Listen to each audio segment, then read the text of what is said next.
Cultas e vinho verde. Duas mulheres, uma conversa e um bom vinho. Com Inês Menezes. Cultas e Vinho Verde na segunda temporada, um podcast do público conversando com mulheres que deixam rasto, como certos vinhos. Vemos, ouvimos, lemos e às vezes bebemos. Não podemos ignorar. A convidada de hoje é a Luísa Ferreira Nunes, apaixonada pelo naturalismo e ecologia. A Luísa é investigadora e professora, doutorada em ecologia florestal e leciona entomologia. É docente da Escola Superior Agrária de Castelo Branco, autora de muitos livros, ilustradora também.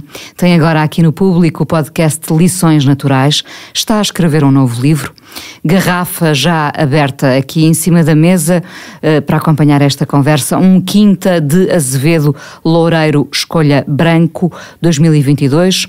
Vou apropriar-me destas notas de prova porque eu não sou assim tão entendida. Aroma muito exuberante, a boca é fresca e vibrante, com as notas de maracujá a destacarem-se em harmonia com notas cítricas de toranja e limão. Fim de boca longo e muito persistente. Quem sabe, sabe, não é o meu caso. Isto diria, Luísa, que combina bem contigo, toda esta frescura, estas frutas, este estalo de natureza. Obrigada por estares aqui no Cultas e Vinho Verde. A natureza e os animais têm muito para nos ensinar que não estamos a aproveitar, Luísa. É verdade, Inês. Obrigada por me encontrar contigo nestas circunstâncias de microfone, que é algo novo para mim, mas que começo a ficar habituada. É um bom hábito. Nós não estamos a aproveitar as lições. Não estamos, não. E parece-me até que há um certo retrocesso atualmente nessa aproximação da natureza e, sobretudo, na curiosidade de querer entendê-la.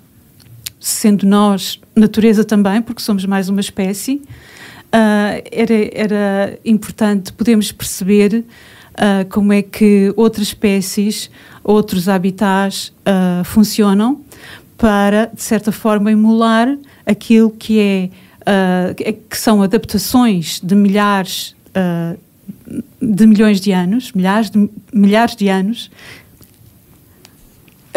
e que poderíamos, e que são adaptações muito eficientes, com as quais, se tivéssemos interesse em emulá-las ou copiá-las para a nossa própria vida e desempenho, de certeza que seríamos muito mais bem-sucedidos. E porquê é que estamos de costas voltadas para a natureza, percebendo a urgência de a salvar ou de nos salvar? Porque a natureza vai continuar cá, certamente. A natureza continua sempre e, obviamente, independentemente do que acontecer ao homem, não é? Mas eu não consigo distanciar-me daquilo que é hoje em dia o nosso mundo. E pegando novamente na ideia de um certo retrocesso na evolução que deveríamos estar a tomar, há muitos problemas entre os homens e há problemas tão graves que provavelmente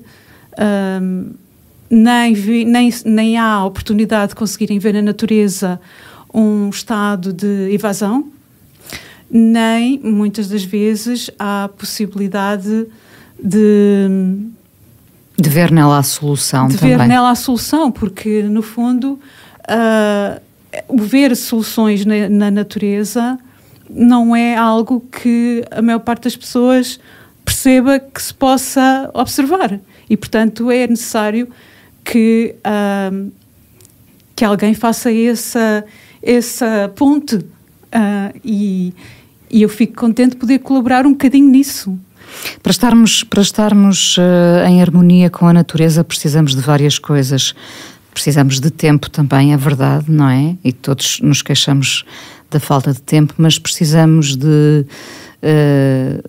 poder da observação, de estar atento a pequenos sinais, não é? Porque a natureza nos vai dando os sinais de que qualquer coisa está errada.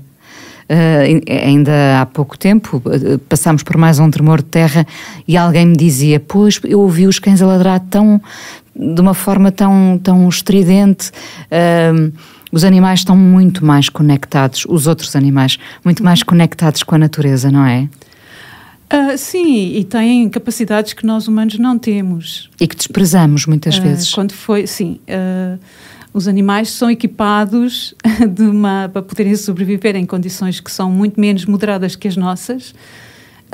Estão equipados de capacidades que o ser humano não tem em termos de sentidos.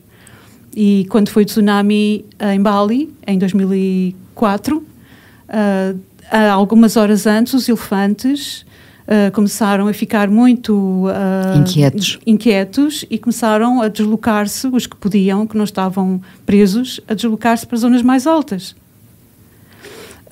Não é que eles estivessem a pressentir ou que tivessem algum tipo de uma percepção, enfim, mais esotérica, como algumas pessoas interpretaram, mas não, eles têm a capacidade de ouvir e de percepcionar qualquer coisa que nós não conseguimos, nós humanos não conseguimos, e pronto, isso é as leis da natureza e as características de cada espécie.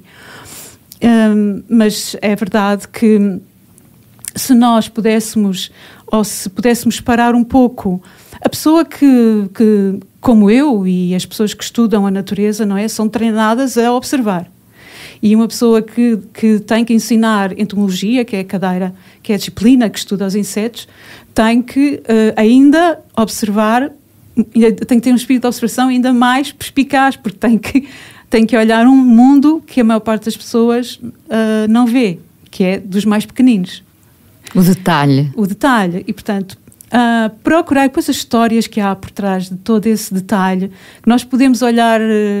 E eu gosto imenso de fazer isso com os meus alunos, e é uma forma de os apaixonar para a entomologia, que é chegar ao pé de um pinheiro que está cheio de galerias e contar-lhes uma história de como é que aquelas galerias nos podem fornecer imensos dados sobre os insetos que fizeram todo aquele trabalho, que muitas vezes é bastante artístico, e através da interpretação da galeria e dos seus furinhos, os seus orifícios, a forma como se desdobra, nós podemos inclusivamente saber que espécie é que foi. É quase como assim uma coisa forénsica o detetive entomológico, de perceber como é que aquela espécie era, por exemplo, era uma espécie que acasalou mais do que um macho, ou que foi monogâmica, ou quantas larvas produziu, ou quantos descendentes produziu, e depois ainda mais, se continua a viver naquela árvore ou se foi colonizar outra. E os meus alunos eu conto com uma forma muito entusiasmante, porque tem que ser assim mesmo. Quando se fala de insetos, nós temos que abrir a porta para um mundo que é muito mal visto pelos homens. Para os homens, porque estamos habituados a afastar os insetos, não é? Completamente. E realmente os insetos são as formas de vida mais bem adaptadas que existem no planeta. E os principais recordes em vários aspectos estão no mundo dos insetos. O Guinness, não é? Dos recordes estão no mundo dos insetos. E nas primeiras aulas de entomologia eu faço questão de entusiasmar os meus alunos para um novo universo que se abre. Eu tenho a certeza que tu consegues, porque tu já conseguiste. Eu já sou um bocadinho velha para ser aluna, mas não, aprender sempre, não é? E conseguiste desde o primeiro instante contagiar-me com essa forma fascinante como tu falas dos insetos, dos animais, e nós que depois eu quero sempre saber mais. Aprendi contigo que o animal mais rápido do mundo é a barata, não é? Sim. Eu acho piada porque agora sinto-me uma criança a partilhar estes conhecimentos, e tu com este Lições Naturais, o teu novo podcast no Público, já nos deste o exemplo das formigas, do escaravelho da Namíbia. Sim, as formigas, portanto, como é que as formigas se organizam em tempo de crise, que é um exemplo muito interessante para as nossas crises pessoais até. como é que elas se organizam com um poder descentralizado, que não chega a ser poder, porque cada indivíduo tem o seu próprio poder e decide por si, digamos. E decide como? Decide porque toda a natureza decide pela vida. Portanto, no caso dos insetos sociais, as formigas, as abelhas, as vespas, etc., as térmitas, a organização é absolutamente perfeita.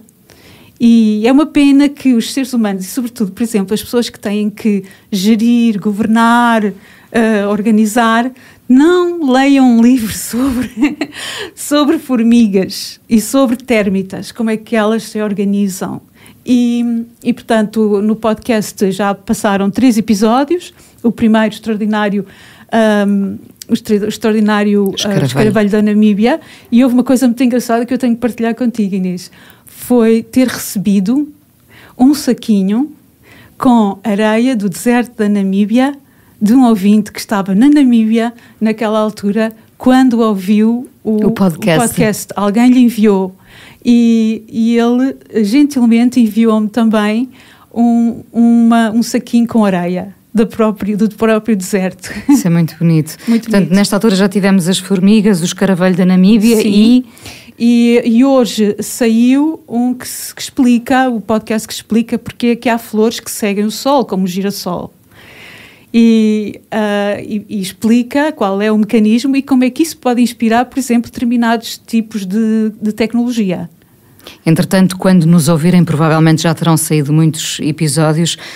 Eu acho admirável esta tua forma de observar o mundo ao detalhe, como pedem os insetos. Isso fez de ti alguém diferente? Deixou-te um bocadinho à margem para poderes prestar tanta atenção a coisas tão minuciosas? Deixou-te um bocadinho à margem do resto das pessoas? Aproximou-te de outras pessoas que pensam como tu, evidentemente, mas foste sendo um bocadinho à margem e estando. Eu tenho amigos que trabalham no mesmo que eu, não é? Alguns não em insetos, em aves ou em répteis ou o que for, mas que têm a mesma forma de procurar, de interpretar, e muitas vezes saio com eles e é sempre muito bom, não é? Porque aprendo com eles, descobrimos coisas novas e, portanto, não podemos nunca incluir nessas saídas uma pessoa que não tem hábitos de observação da natureza, porque senão torna-se um bocadinho enfadonho, talvez. Penso eu, não sei. Agora, que me deixou um bocadinho à margem, eu não sei se é bem à margem. É como se eu pudesse transitar entre 2 mundos, não é? De facto, esse mundo da observação na natureza, e vou muitas vezes para a natureza, para o campo, sozinha, e não sinto nenhuma, às vezes, outros colegas perguntam-me de outras áreas, então, mas tu não te aborreces, não tens medo, não te sentes sozinha, não tens ninguém com quem falar? E essas coisas não me passam para a cabeça sequer, porque é tão envolvente e é tão pacificador estar no meio natural, que nada portanto, eu não sinto que estou a separar-me da comunidade humana para poder estar na comunidade das plantas e dos animais. Faz parte do meu trabalho, e ainda bem que esse é o meu trabalho, faz parte do meu trabalho, faz parte da minha do meu treino, portanto, de poder partilhá-lo com os meus alunos, sobretudo. Mas também confesso que quando estou farta do mundo dos homens ou dos humanos, sim, fujo muito. Fujo não é no sentido de fugir dos humanos, é no sentido de precisar de não estar tanto com os humanos.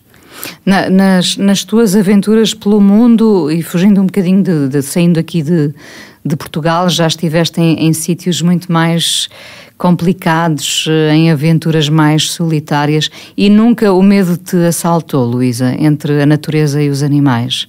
Ou às vezes sim? Medo não. Já tive situações complicadas, mas medo não. Eu tenho muito mais medo, confesso, entre os humanos. Não sei porquê. Deve ser um aspecto qualquer cognitivo associado às minhas próprias crenças de que o mundo natural é aquilo que me apoia, que me salva, que me dá paz, que me dá conhecimento e, portanto, é associado a algo que é muito bom e que é muito purificador para mim. Não é? Qual terá sido a experiência mais radical que viveste entre a natureza? 2 experiências muito radicais. Uma foi num sítio na Califórnia, onde eu passei muito tempo e que se chama Santa Rosa Plateau. É uma área de conservação que, aliás, é parecida com o Alto Alentejo, em termos de composição, com outras espécies, mas com uma estrutura ecológica semelhante. E tinha-me sido, portanto, eu estava a fazer um trabalho para a Nature Conservancy, que era sobre uma borboleta, e deram-me um jeep muito, muito engraçado, era um jeep muito antigo, que era só para andar dentro da área, portanto, não deveria sair para a estrada. Só que eu estava a viver dentro da própria área numa roulotte, que é uma roulotte para investigadores que eles têm posicionadas em determinados locais. E na verdade, eu tinha que me deslocar de um sítio para o outro e um dia o jeep avariou. E eu tive que passar a noite no jeep com o frio horrível e sem nada, não tinha nada para comer. A única coisa que tinha era uma garrafa de 1,5 litro de água e leite em pó. E não tinha comido nada de especial durante o dia. E passei essa noite, foi uma noite, eu acho que essa noite foi há muitos anos. Essa noite foi responsável por muitas mudanças na minha vida e na minha forma de levar a minha profissão. Porque passou muita coisa pela minha cabeça. Foram muitas horas, muitos pensamentos horas em que a visitarem de si. Eu não consegui dormir porque tinha muito frio. E lá fora havia coiotes, eu ouvia os coiotes. Como bebi 1,5 litro de água com o leite em pó, fiquei com... Vou dizer porque isto são coisas... Com cólicas? Não, com cólicas não. Eu queria vir cá fora urinar, mas tinha algum receio porque podia ser atacada, claro. Havia muitos coiotes. Não é natural os coiotes atacarem, mas quando estão em grupo e com fome, isso já aconteceu algumas vezes. Enfim, eu era relativamente nova e tive algum receio. Mas essa noite passou-me tanta coisa pela cabeça. Tanta coisa, porque foi extremo, muito frio, sem alimento, com fome, e vieram aos meus pensamentos muitas coisas mesmo ao longo da vida. Isso não te impediu de prosseguir com outras experiências extremas? Tens vivido muitas. A tua exposição das mulheres naturalistas do passado, por onde anda agora? Neste momento vai a caminho do Centro de Ciência Viva de Alviela, que já teve outra exposição minha antes, e depois será a Londres outra vez. Fala-nos um bocadinho desta exposição, destas mulheres que foram verdadeiras heroínas no seu tempo. Eram cientistas sem o ser, não é? Sim. Que mulheres eram estas? São muitas? Sim, são muitas. São 14 que eu escolhi, há mais, mas foram aquelas com que eu senti mais empatia, e são do passado, porque realmente elas fizeram viagens no passado, do século XVII, século XVIII, enfim, século XX também, mas nos primórdios do século XX, que as mulheres habitualmente não faziam, e portanto eram mulheres com uma enorme curiosidade no mundo natural, e algumas que tiveram que passar, que não eram levadas a sério de maneira nenhuma. Aliás, os feitos delas e as descobertas delas foram atribuídas aos homens que eram ou companheiros delas ou que eram colegas delas, etc. Mas nunca a elas, porque não era credível, não era levada a sério. E uma delas, que por acaso até faz anos no mesmo dia que eu, aliás, 3 delas fazem anos no mesmo dia que eu, que é estranho, mas uma delas que eu gosto muito, ela também era entomóloga, que é a Maria Sibila Merian. Ela viveu no século XVII e ela foi com 50 anos, repara, no século XVII uma mulher com 50 anos era uma mulher já idosa. Ela foi com 50 anos num barco de escravos da Companhia das Índias, foi para o Suriname, e quando chegou ao Suriname ela foi à procura de indígenas que a pudessem guiar, porque ela queria ver espécies selvagens, e foi a primeira pessoa que trouxe ao mundo ocidental uma ilustração ela preparava os seus próprios pigmentos, não tinha nada, ela fazia os pigmentos das plantas, e ela trouxe pela primeira vez uma ilustração de uma serpente bastante grande e de um crocodilo. E portanto caiu em descrédito quando chegou com essas descobertas, porque ninguém acreditou que aquilo fosse verdade. Achavam que eram formas que ela tinha fantasiado. Mulheres extraordinárias, ainda bem que podes contar a história delas, não só contas a história como ilustras, que é muito importante. Estamos aqui neste Cultas e Vinho Verde, hoje a beber este Quinta de Azevedo Loureiro Escolha Branco 2022. Quando avanças pela natureza, o que levas? Um cantil, há pouco falavas 1,5 litro de água e leite em pó, mas hoje em dia, no campo, em experiências menos extremas, o que é que levas tu, Luísa? Água sempre? Sim, levo água sempre e depende do que tenho em casa. Não sou assim, geralmente, às vezes eu gosto muito de sair muito cedo. A alvorada é o momento mais bonito, e é uma pena que nós, com os nossos trabalhos e os nossos horários, não possamos desfrutar da alvorada como é, por ser um momento absolutamente calmo, em que os passarinhos começam a despertar, a vida começa a despertar, há um grande fervilhar em todo lado na alvorada, e o céu tem tonalidades lindíssimas, ainda não é azul, é lilás, entre a noite e o dia, ainda há luz e começa a haver o sol também ao mesmo tempo, e portanto eu gosto muito de sair assim muito cedo, e até costumo passar numa aldeia onde eles já me conhecem e que fazem-me uma Santos maravilhosa, e abrem muito cedo para os trabalhadores agrícolas, e portanto eles abrem muito cedo e eu telefono na véspera, ou então algumas horas antes de sair, algumas horas não, porque eu não levo horas até chegar lá, mas um bocadinho antes de sair, e eles preparam nessa aldeia uma Santos maravilhosa que dá praticamente para o dia todo. Pormenor bonito. Sim. Luísa, se quisermos chegar a ti, para mim és uma mulher fascinante, e portanto eu aconselho mesmo a escuta destas lições naturais, o podcast aqui do Público. Também te podemos conhecer através dos teus livros, das tuas agendas ilustradas. Tu estás agora a escrever um novo livro. Para chegarmos até a ti e conhecer um bocadinho do teu trabalho, que livro é que tu nos aconselhas teu? Livro mesmo, portanto, eu faço uma agenda ilustrada há 21 anos. Não é? Comecei a fazê-la para os meus alunos, foram eles que me incentivaram desde há 21 anos, e tem sempre um tema diferente, ilustrado. Neste momento quem edita, quem publica, digamos, é a editora RVJ. E portanto, deste ano foi sobre os felinos selvagens, do ano passado foi sobre 2 parques naturais, um em Portugal e outro em Inglaterra, que eu gosto muito de ambos, Parque Tejo Internacional, onde eu faço muito trabalho de campo.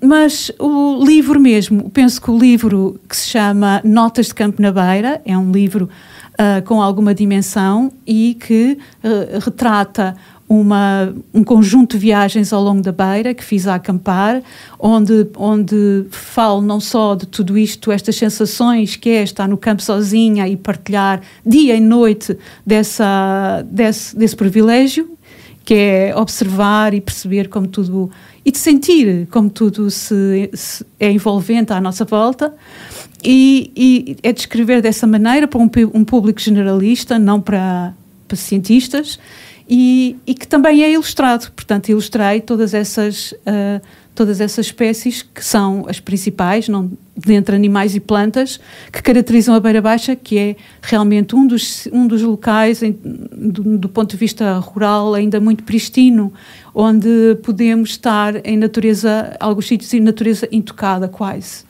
Luísa, a terminar este nosso breve encontro, as nossas conversas felizmente podem continuar por aqui fora. Brindamos a quê? Com este Quinta de Azevedo, um Loureiro Escolha 2022, vamos brindar a quê? Olha, podíamos brindar a que pelo menos todos que nos ouvissem sentissem alguma curiosidade de um dia passarem, não digo um dia inteiro, algumas horas, na natureza, mas na natureza pristina, a natureza selvagem, e fechassem os olhos e tentassem ouvir os maravilhosos sons que a natureza usa para comunicar entre si. E isso é já uma grande experiência. Este é outro tipo de som. Obrigada por teres vindo, Luísa. És uma mulher de muito valor. Aconselho vivamente a escuta do teu podcast, As Lições Naturais. Cultas e Vinho Verde, podcast aqui do Público também. A minha seleção no feminino, mulheres que deixam rasto como certos vinhos. Este podcast tem o apoio da Comissão de Viticultura da região dos Vinhos Verdes, com produção de Inês Bernardo, genérico por Alexandra Gonçalves, sonoplastia de Miguel Sousa. A coordenação de podcasts do Público é da responsabilidade do Amilcar Correia. Até para a semana. Cultas e Vinho Verde, com Inês Menezes.